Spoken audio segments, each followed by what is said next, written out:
So in today's video, we're painting up CATO SICARIUS, and we're going to start off by highlighting all of the reds.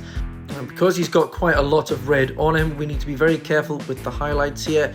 I used a dirty red as the mid-tone, and I then used another lighter red as the final highlight, which you can see here, which we're just using to touch the edges of his the tassels around there and on his cape.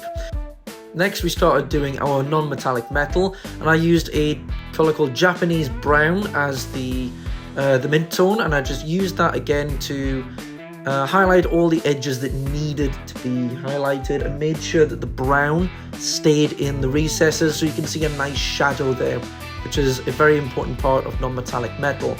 We then used a colour called Sand Yellow to go over the edges, almost like an edge highlight over every single metal surface.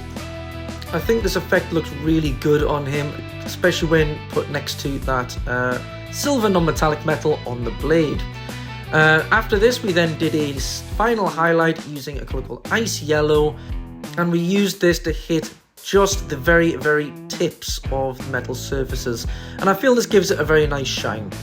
Here I'm using a panel liner just to pick out the text on his banner. I did go a bit heavy on it, but we do fix it later. From there, we used a Reichland flesh shade on his skin. This was watered down and it needed a bit of tidying up. All of the white badges also needed a highlight of white to make sure that they stand out. And finally highlighted the face. There we go. CATO SICARIUS. I think he looks really good. What do you think? Leave a comment below. I'd love to know your opinion. Tell me what you would do differently.